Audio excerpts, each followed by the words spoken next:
angka perkalian exposure ya dikalikan dengan konsumsi. Ya, ditemukan estimated daily intake.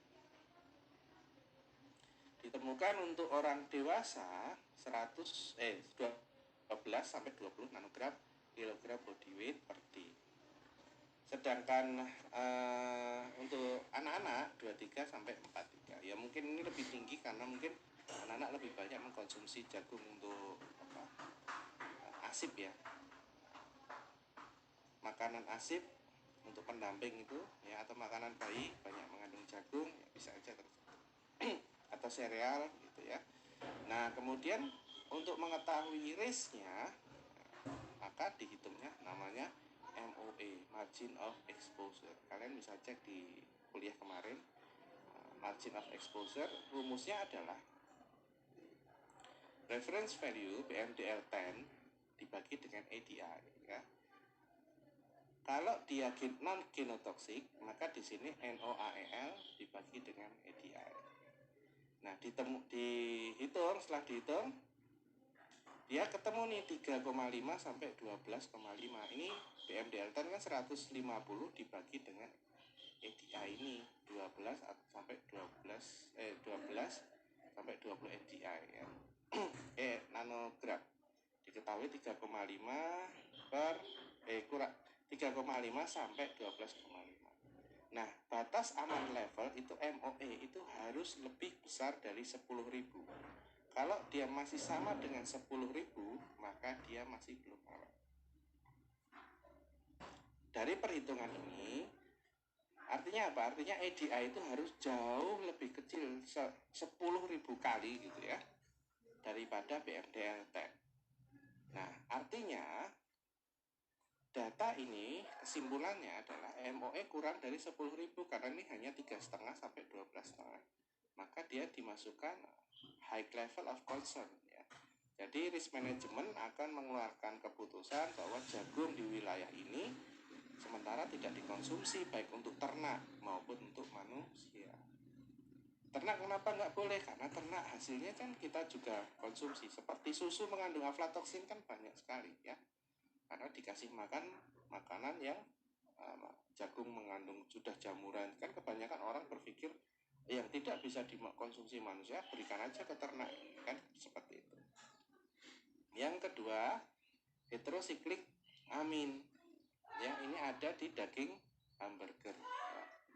Nah, daging tersebut kan dipanaskan ya, dipanaskan dengan api yang sangat tinggi. Protein itu akan membentuk heterosiklik amin. Dia bersifat karsinogen. Nah, prosesnya selama pemanasan. Selama pemanasan ini dia kita kategorikan sebagai unavoidable karena dia prosesnya secara alami apa adanya gitu ya, tidak niatan kita menambahkan.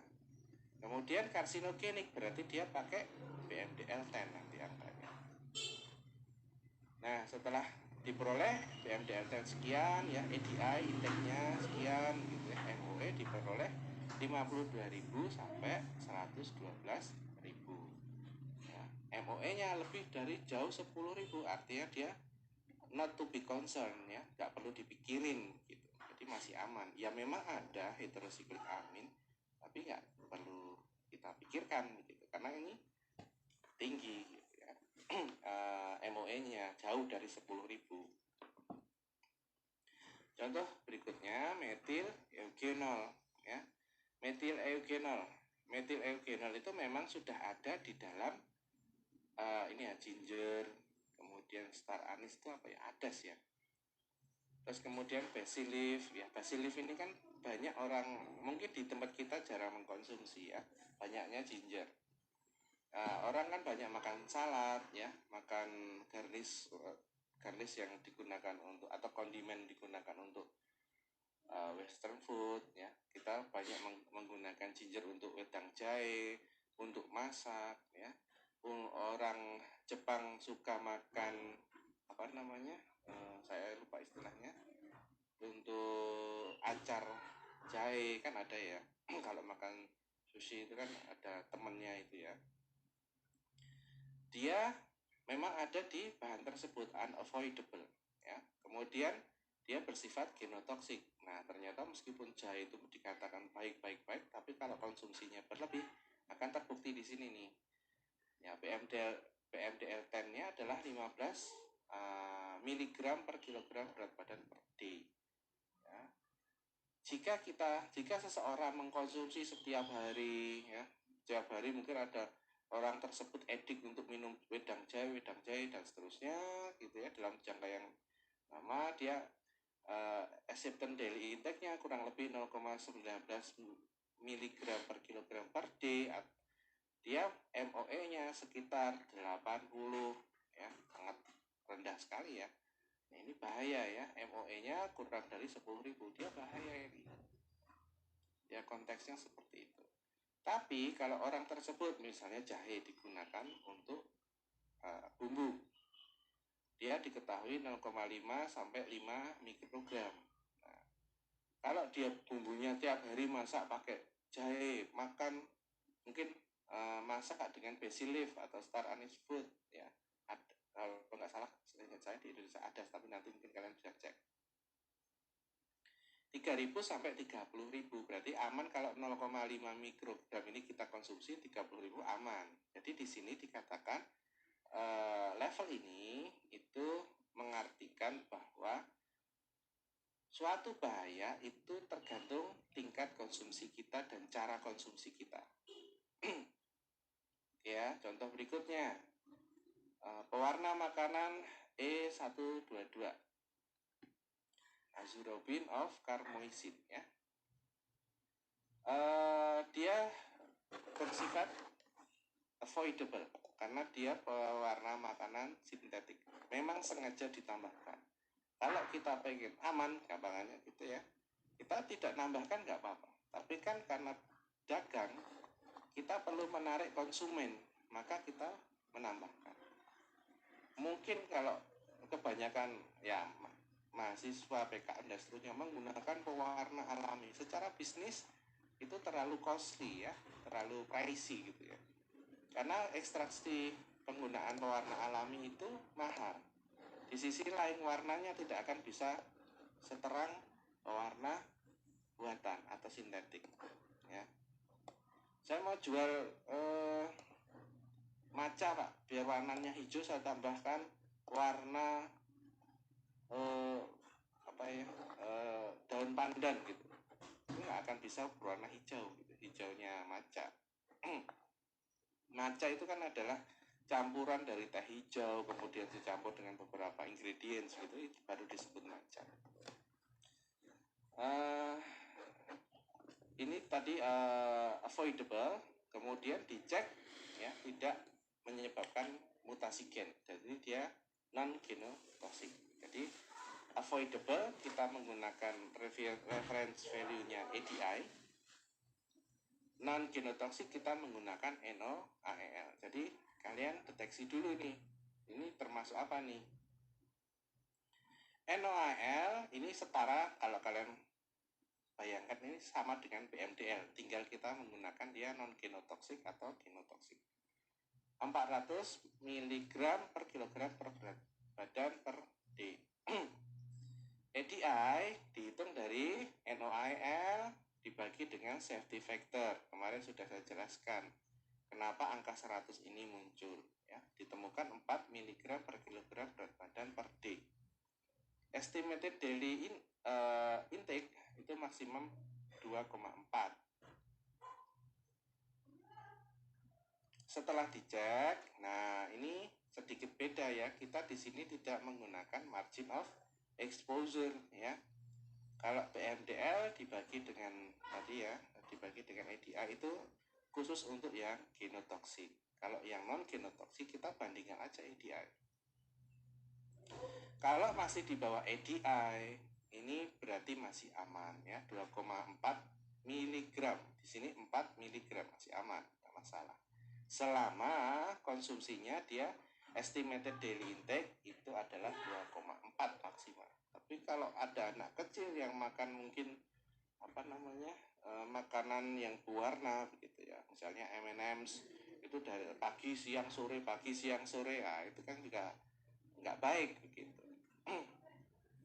Nah, kemudian ini ya, chemical untuk BPA ya. Mungkin kalian pernah mendengar istilah BPA ini adalah senyawa yang rilis ya dari plastik pembungkus minuman jika dia terpapar panas dan sinar ultraviolet yang terlalu tinggi, dia akan masuk ke dalam minuman.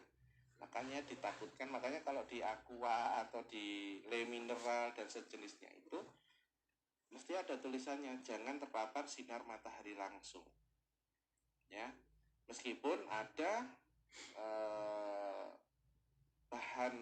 bahan ini ya, bahan pengemas atau bahan atau botol minuman itu BPA free ya, tapi kebanyakan plastik itu mengandung BPA. Nah, untuk perhitungan BPA karena dia terjadinya antara dia unavoidable tapi bisa juga avoidable ya. Jadi ada perhitungan khususnya kalau ini. Kenapa unavoidable? Dia reaksinya berjalan tanpa kita bisa kontrol. Avoidable kalau kita tidak menggunakan plastik.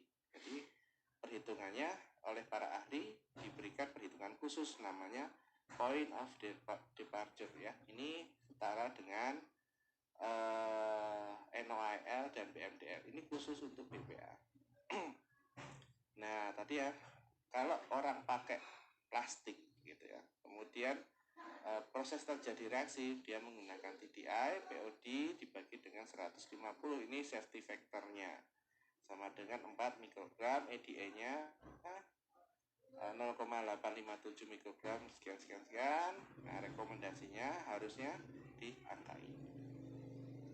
Tetapi sebenarnya banyak referensi kalau kalian searching gitu ya, assessment of BPA, bisphenol A itu angka rilisnya si BPA di dalam minuman setelah dicek itu tidak sampai angka setinggi ini. Jadi sebenarnya masih aman dan bisa jadi itu pembenaran industri plastik untuk agar tetap digunakan ya.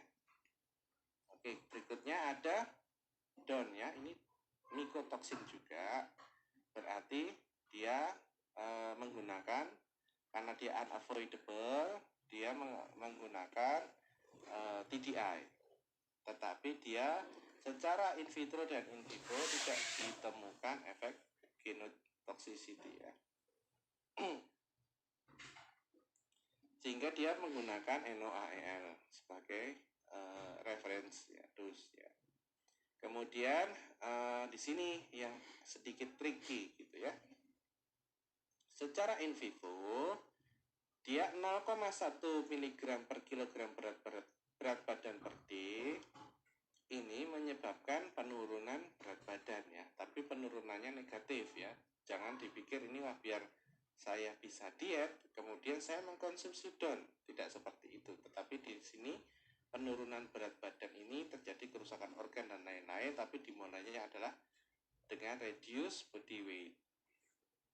Kemudian 0,375 dia menyebabkan ini postnatal mortality, jadi kematian setelah kelahiran.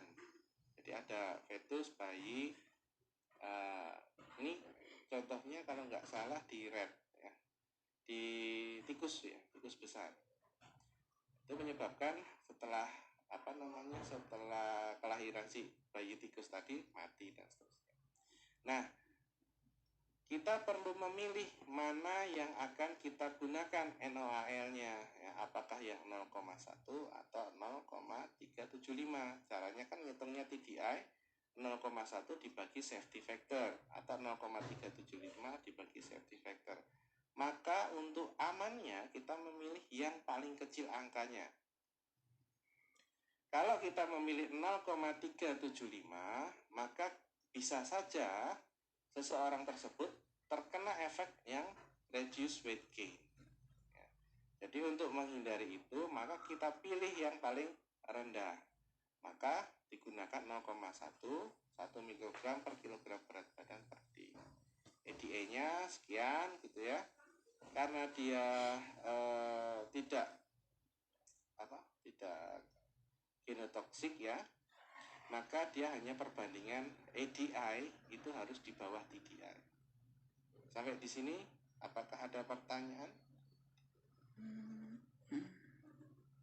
Sudah clear ya? Gak ada sih.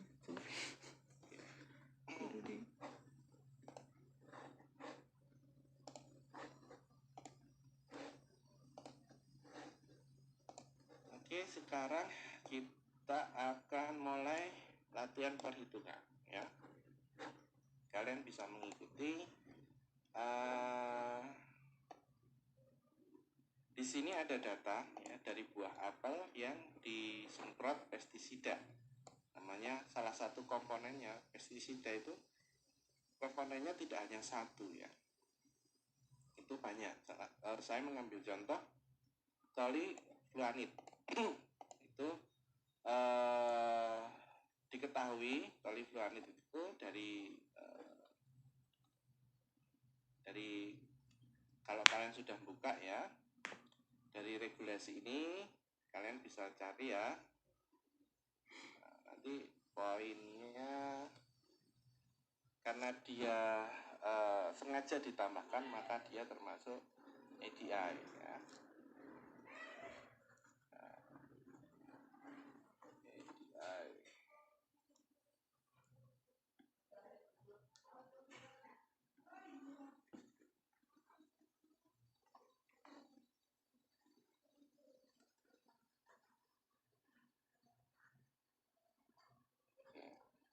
ADA-nya 0,1 ya, sedangkan ARFD acute reference dose ya, nanti saya jelaskan itu 0,25.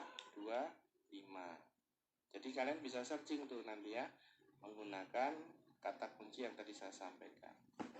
Nanti kalian bisa baca ya efeknya di sini apa dan seterusnya, itu bisa kita peroleh. Nah setelah itu tadi kan 0,25 untuk acute ya, sedangkan untuk kronik itu menggunakan ADI. Kemarin sudah saya jelaskan apa bedanya kronik dan acute. Kronik itu adalah untuk menghitung semua data populasi, baik dia yang mengkonsumsi apple, ada orang yang nggak suka apple jadi nggak makan tapi dia tetap dihitung. Jadi ada konsumsinya 0,00 ini dihitung. Ini yang disebut kronik. Sedangkan acute adalah orang-orang yang hanya populasi yang hanya makan apple. Ya. Di sini contohnya, berupa ini datanya kok lebih banyak. Ini hanya untuk latihan saja, bukan masalah jumlah. Tapi ini di sini acute itu adalah populasi atau sampling orang-orang yang hanya makan apple. Ya. Di sini 0,25 gitu ya. Nah, kemarin kalau kalian masih ingat ya, tadi kan kalau di dokumen tadi dikatakan NOAL-nya adalah 25. Ya, untuk simptom tertentu saya lupa ya simptomnya. Nanti kalian bisa cek sendiri. Dibagi dengan untuk menghitung apa? Untuk menghitung ADI, untuk menghitung ARFD ya. Safety factornya 10 adalah interspesies, misalnya di situ kelinci, maka antar kelinci itu variability-nya adalah 10. Kemudian kelinci ke manusia itu 10. Nah, dikalikan lagi untuk IOP ya, pregnancy, kemudian children, terus kemudian immunodeficiency, kemudian old people ya. Itu dikali 10 lagi. Tetapi untuk di sini yang general kita menggunakan 10 kali 10 sehingga 100. Ketemunya 0,025. Jadi bisa jadi di soal saya mengatakan diketahui NOAL-nya untuk efek ini adalah sekian, untuk efek ini adalah sekian. Kalian tinggal milih yang mana.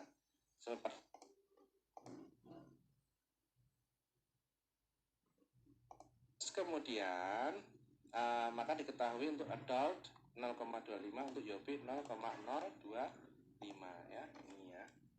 Sama dengan ADI ya, kalian nanti ketemu 0,1 untuk IOP 0,01 ya. Nanti kita fokus yang general, yang IOP untuk kalian latihan hitungan sendiri. Nah, di sini diketahui 0,025. Kemarin kalau kalian masih ingat di pestisida ada yang namanya MRL, maksimum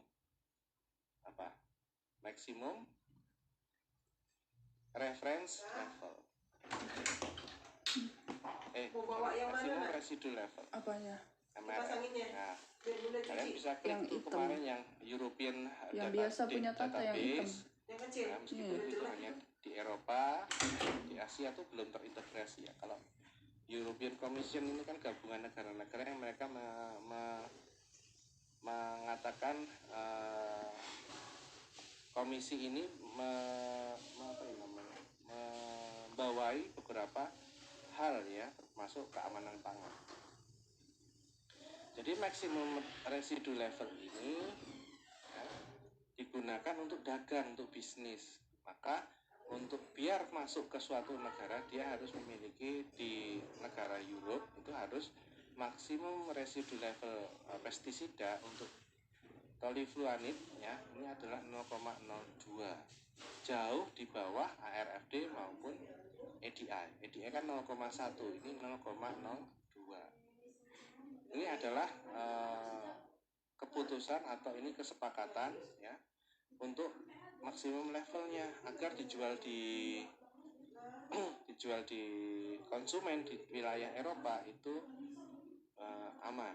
amannya ya, ibaratnya lebih aman gitu ya. Tapi kalau misalnya dia mengandung 0,05, dia akan ditolak dari proses bisnis tersebut, tetapi dia masih aman karena masih di bawah EDI. Oke ya, kalian bisa cek sendiri ya. Nanti masuk ke food, kemudian food safety. Kemarin saya share-nya di bagian food safety, masuk plant, pesticide, kemudian database, kalian cari jenis residunya. Kalau sudah, kita lanjutkan di sini ya, min ya. Oh ya, ini kemarin kalau masih ingat ada dua tipe perhitungan, deterministik dan probabilistik. Kita akan menghitung deterministik ya, simple calculation tapi tidak menghitung variability yang kompleks ya.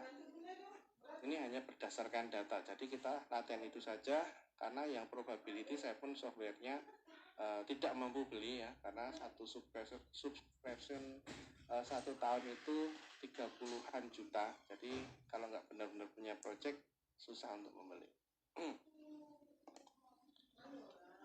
Kemudian kita masukkan rumusnya ya, residu itu ini ya, ini kita masukkan saja semuanya, average-nya berapa. Nah, kemudian kita masukkan nilai maksimumnya, kita cari data itu, nilai maksimum berapa sih di data. Mungkin datanya ini sedikit ya, nanti kalau data asli itu bisa ribuan ya, jadi kita nggak bisa cari satu persatu mana yang paling besar gitu ya. Kemudian kita hitung, kita cari persentil ya, persentil dengan batasan 97,5. Apa itu persentil? Persentil itu salah satu parameter statistik untuk melihat wilayah mana di distribusi normal itu masuk. Jadi dari sekian populasi gitu ya, populasi yang banyak, populasi dari sampel ini yang masuk 97,5 dari luas area di bawah kurva distribusi normal itu berapa, kita cek. Persentil dalam kurung, kita masukkan semua dulu ya. Kemudian ya, titik 2, kemudian kita ketik 0,975 kurung tutup.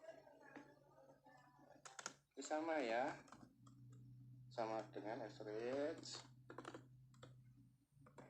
Kita hitung yang acute, maka kita pilih yang acute saja. Ini di blok sampai bawah ya. Kemudian sebelahnya sama max. Ini sampai ke sini.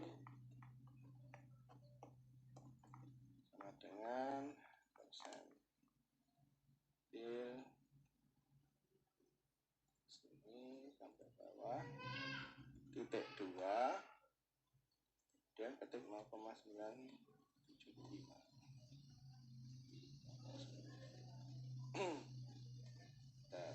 Ya. Kemudian variability. Nah, variability ini kalian bisa cek ini harusnya di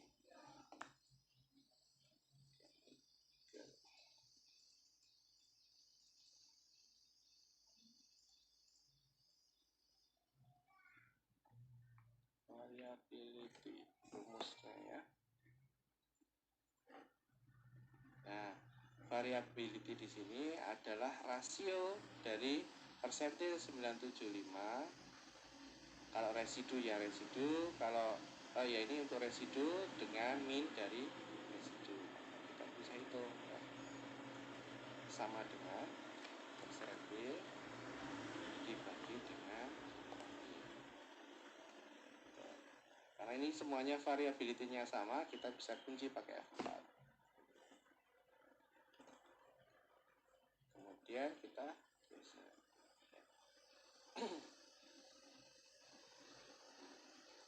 Selanjutnya, edible part-nya, kalau kalian cek di perhitungan di sini, edible part mana?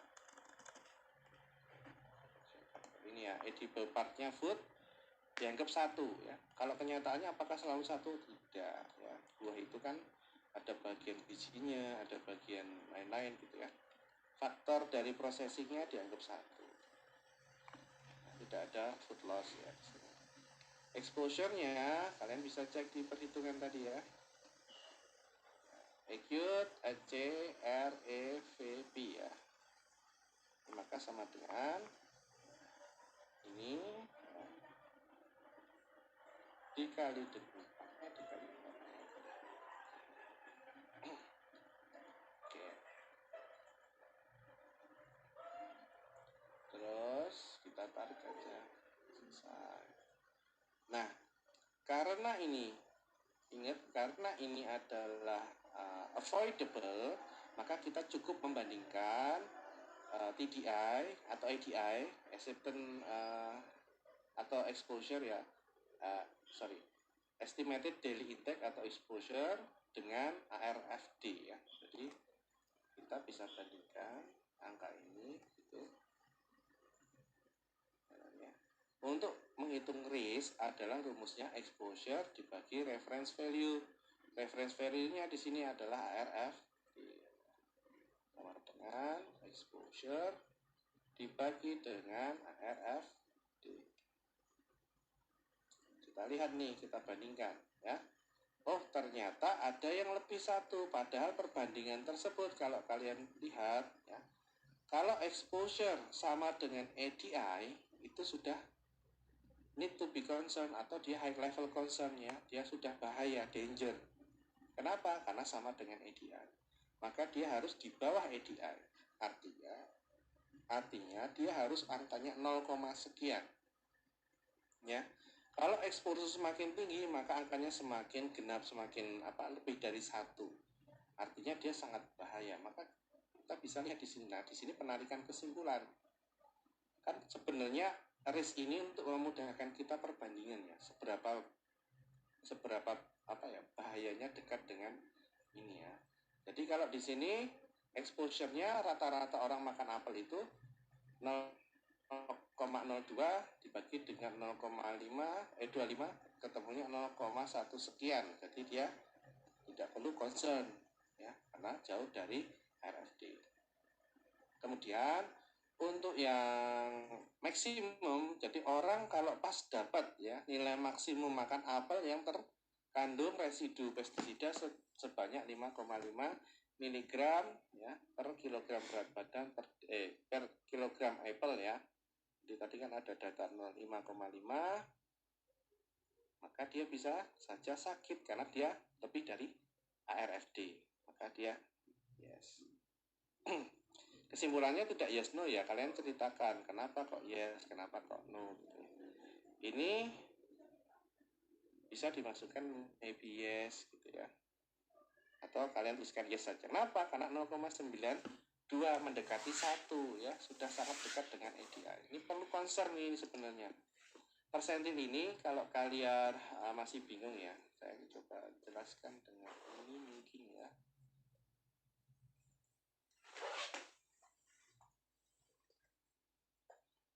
Jadi persentil itu ya misalnya di sini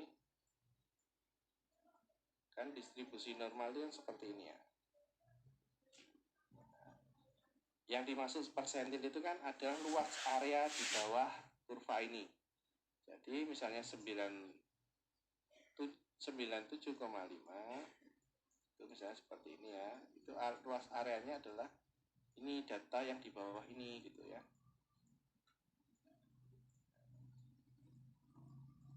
Gitu ya. Jadi kenapa kok 97,5? Kalau saya kurang tahu historinya ya, di food safety itu selalu menggunakan 97,5. Persentil itu ada 99,5. Kalau persentil 50 ya, itu adalah nilai apa yang di tengah kita sebut di statistik. Ini adalah nilai median. Kalau kalian masih ingat, itu sama dengan P50. Ini hanya kalian tahu saja. Ya, jadi ini persentil. Oke. Nah, jadi berarti ini yang kita menjadi concern.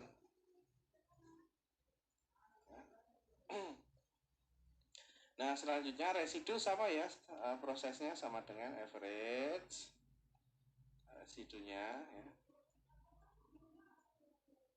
Sama kita masukkan. Ya, ini biar cepat saya masukkannya karena nilainya sama ya sebenarnya. Ya. Sama dengan, kalau saya kecepatan silakan kalian sampaikan aja.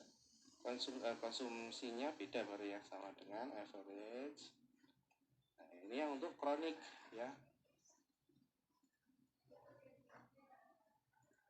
Oke. Kemudian sebelahnya nilai maksimumnya berapa?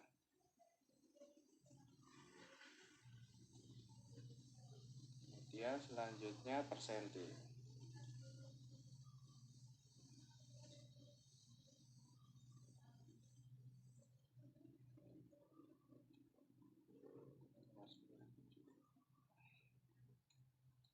Nah, kita edible partnya 1, diasumsikan 1.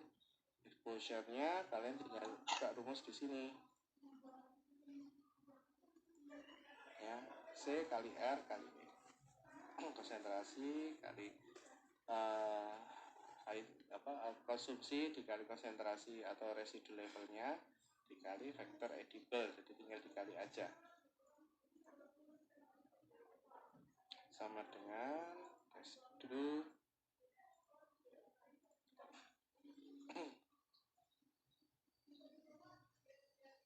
Oke, sekarang kita hitung dia danger atau tidak ya, dibagi dengan ADI.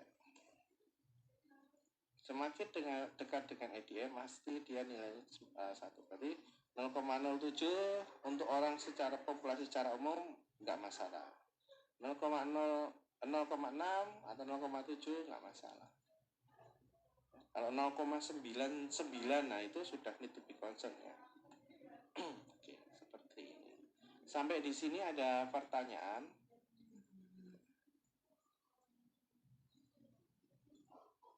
Sudah oke ya? Maaf Pak. Ya, silakan. Tadi saya coba untuk yang rumus